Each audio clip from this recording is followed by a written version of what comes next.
حضرت اسما کہتی ہیں رب کریم نے ہم سے آزمائش لی۔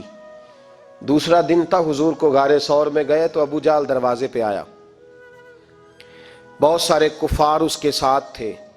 او بھائی، اس کیفیت کو ذرا سمجھ تو صحیح، اس انداز کو کبھی سمجھ تو صحیح، کس بات کی دشمنی لے رہے تھے؟ حضرت صدیق اکبر نے کس طرح کے امتحانات دیے؟ سارے کفار کٹھے ہو کے کہتی ہیں میرے دروازے پہ آ گئے، دستک دی، میں باہر آئی۔ ابو جہل کہنے لگا کہاں گیا ہے تیرا والد محمد ابن عبداللہ کو لے کے صلی اللہ تعالی علیہ وسلم، کہاں گئے؟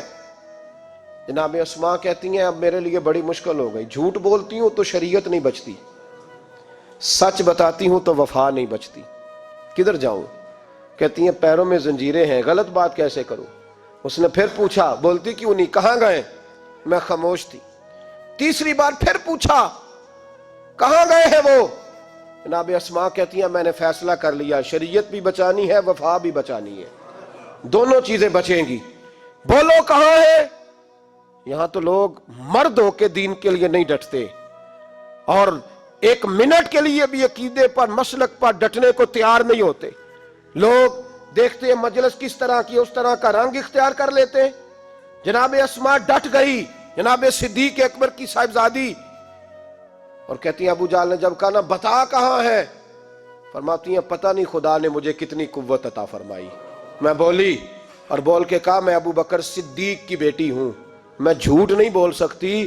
کہنے لگی ابو جہل سن، مجھے پتا ہے وہ دونوں کہاں ہیں، پر میں تمہیں بتاؤں گی کوئی نہیں، مجھے پتا ہے پر میں تمہیں، ہو ہلکا یارا تو بریشم کی طرح نرم، رزم حق و باطل ہو تو فولاد ہے مومن، پتا ہے مجھے وہ کہاں ہے، پر جرت ہے تو پوچھ کے دکھا۔ کہتی ہیں چونک تھا مکے کا اور میرا عزت والا گھرانہ تھا، پر ابو جہل نے بھرے بازار میں میرے منہ پہ تھپڑ مار دیا۔ کہتی ہیں میرے کان میں بالی تھی، نیچے پتھر تھا، میں اس کے اوپر گری تو میرا کان پھٹ گیا، لوگوں نے ابو جہل کو پکڑا لے گئے۔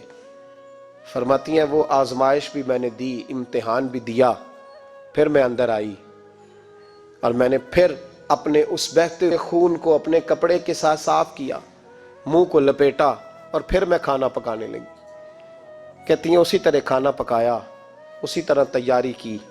غار ثور پہ جو پہنچی تو ابو بکر صدیق نے لپٹا ہوا منہ دیکھا، بیٹی کو تکلیف میں دیکھے اور پھر باپ رات سو جائے، یہ ہو نہیں نہ سکتا۔ تو کہا اسما بیٹے چہرے کو کیا ہوا، کیا بات ہے؟ عرض کی کچھ نہیں ابا جی۔ فرمایا نہیں بیٹے کوئی تکلیف ہے، کوئی چوٹ ہے؟ نہیں ابا جی کچھ نہیں۔ حضور نے فرمایا اسما کھول نہ بیٹے چہرہ کیا ہے۔ جناب اسما نے کپڑا ہٹایا تو خون بہنے لگا۔ کیا ہوا؟ عرض کی حضور کچھ نہیں، ابو جہل آیا تھا، پوچھتا تھا، کیا بتاتی؟ جھوٹ بولتی تو شریعت میں اجازت نہیں تھی، بتا دیتی تو آپ کو تکلیف ہوتی۔ اس نے نا بھرے چوک میں تھپڑ مارا، میرا کان پھٹ گیا۔ حضور میں نے کچھ بتایا نہیں۔ نبی کریم سید عالم علیہ السلام کے ہاتھ اٹھے اور عجیب دعا دی حضور نے، کہا اے اللہ میں ابو بکر سے اور اس کے گھر سے راضی ہوں، تو بھی ان سے راضی ہو جا۔ حضرت اسما کہتی ہیں میری اماں کو میرے والد نے طلاق دے دی تھی، کیونکہ وہ کلمہ بھی نہیں پڑھتی تھی اور زیادہ کچھ شدت رکھتی تھیں مشرکانہ معاملات میں۔ کچھ لوگ تو کہتے ہیں حضور کے اعلان نبوت سے پہلے ہی جناب صدیق اکبر نے انہیں علیحدہ کر دیا تھا، لیکن حضرت اسما فرماتی ہیں کہ میرے والد نا مجھ سے ذرا زیادہ محبت کرتے تھے، میرے والد ذرا مجھ سے، کیونکہ میری والدہ موجود نہیں تھی تو حضرت صدیق اکبر زیادہ پیار کرتے۔ لیکن حضرت اسما کا یہ بھی کمال دیکھیں، بخاری شریف میں حدیث موجود ہے، حضرت اسما کہتی ہیں میری مشرکہ ماں مجھ سے ملنے آئی کئی سالوں کے بعد، دروازے کے باہر آ کے اماں نے آواز دی اسما تیری ماں آئی ہے، تو حضرت اسما تیزی سے اٹھی، ماں ملی ہے نا کئی سالوں کے بعد، لیکن جا کے بغل گیر نہیں ہوئی، بلکہ اماں دروازے پہ تھی تو جناب اسما نے اندر سے کنڈی لگا لی، دوڑ کے اٹھ کے کنڈی لگائی اور کہا جاؤ حضرت عائشہ صدیقہ کو میرا پیغام دو کہ محبوب سے پوچھ کے بتائیں کہ مشرکہ ماں آئی ہے، اگر نبی پاک کہیں گے تو اماں سے ملوں گی، اس لیے کہ میرا سارا کچھ میرے نبی سے وابستہ ہے، میرا سارا کچھ محبوب کے قدموں سے وابستہ ہے، حضور اجازت دیں گے، یہ بخاری مسلم میں موجود، پھر ملوں گی۔ تو حضرت اسما کا جب پیغام گیا تو نبی پاک علیہ السلام نے فرمایا وہ مشرک ہے تو خود ہی اللہ اس سے پوچھ لے گا، اسما سے کہو تمہاری تو ماں ہے نا، تم تو ملے نا، میرا ابا جی ظالم ہی بڑا ہے، حضرت جی آپ کو نہیں پتا بڑے ظالم ہیں، انہوں نے میرے ساتھ بڑی زیادتیاں کی ہیں۔ او بھائی، میرے محبوب سے بھی ایک صحابی نے کہا تھا یا رسول اللہ آپ کہتے ہیں والدین کی فرما برداری کرو، تو اگر والدین ظلم کریں، والدین اگر ظلم کریں، میرے محبوب کی زبان سے ایک حرف بھی کبھی فضول نہیں نکلا، بلکہ رب جب فرماتا تھا تو محبوب بولتے تھے۔ اس نے ایک دفعہ کہا حضور اگر والد ظلم کرے، نبی پاک نے 3 دفعہ فرما او یظلمو او یظلمو او یظلمو، اگر وہ ظلم بھی کریں ظلم بھی کریں ظلم بھی کریں تو پھر بھی تو نے ماں باپ کی فرما برداری کرنی۔ 3 دفعہ محبوب نے ارشاد فرما۔ حضرت اسما کہتی ہیں حضور نے فرمایا تیری تو والدہ ہے نا، تو میل۔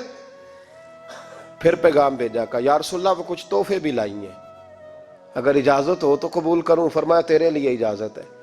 حضرت اسما اتنی مضبوط مسلمان تھی کہ اماں مشرکہ تھی، لیکن اس کے قریب جانا انہوں نے پسند نہ کیا جب تک حضور اجازت نہ دے۔ فرماتی ہیں جب میرے ابا جی ہجرت کے لیے جانے لگے نا غار ثور پہ، تو میری ڈیوٹی لگا گئے، کہنے لگے بیٹی تو بڑی ہے، پیچھے ذرا خیال رکھنا۔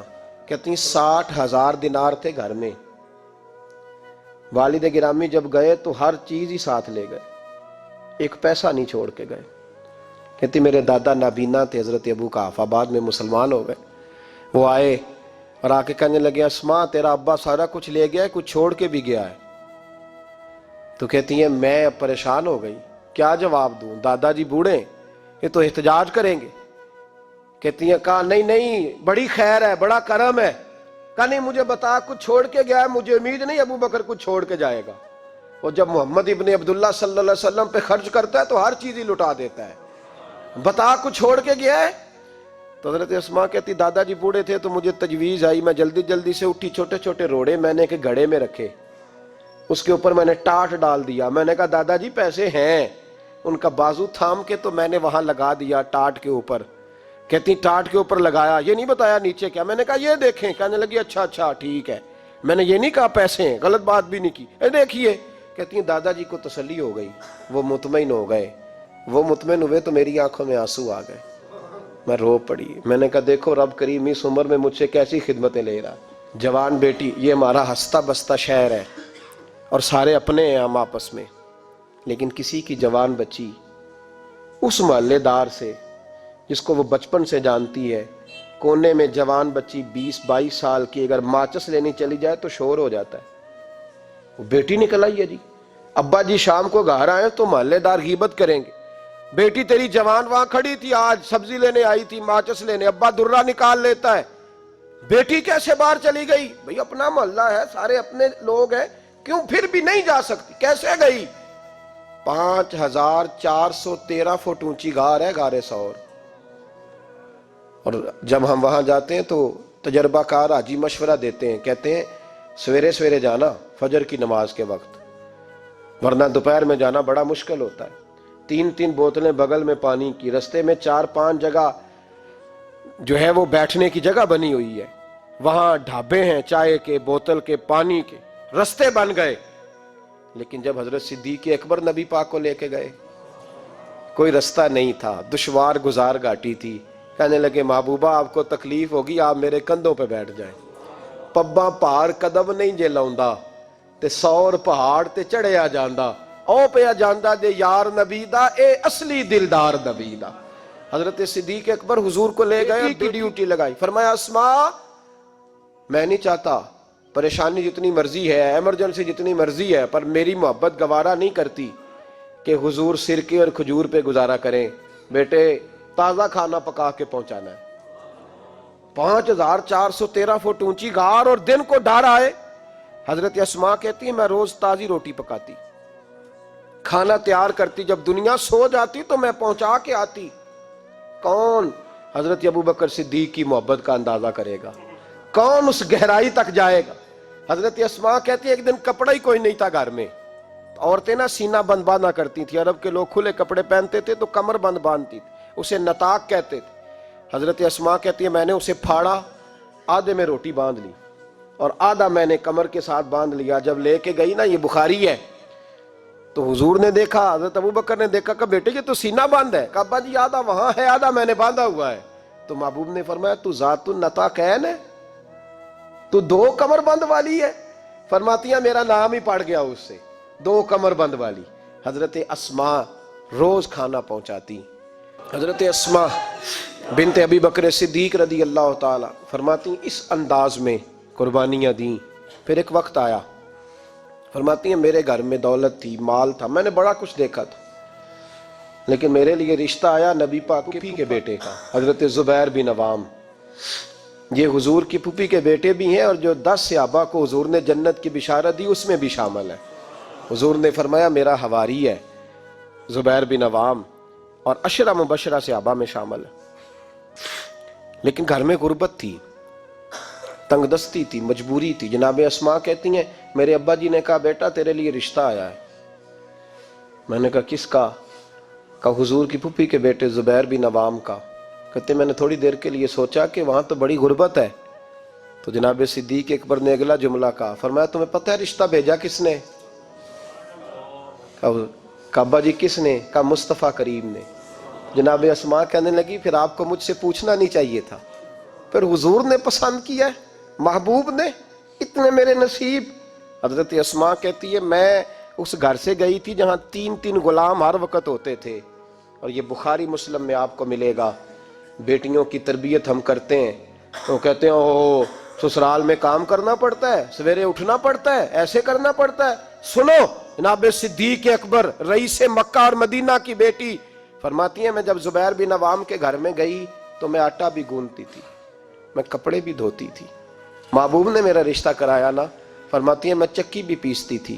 فرماتی ہیں زبیر بن عوام نے گھوڑا رکھا ہوا تھا، وہ جب باہر جاتے تو میں گھوڑے کے لیے چارہ بھی کاٹ کے لاتی تھی، میں اس گھوڑے کو بھی سنبھالتی تھی. میرے ہاتھوں میں چھالے پڑ جاتے. ایک دن میرے ابا جی نے دیکھ لیا.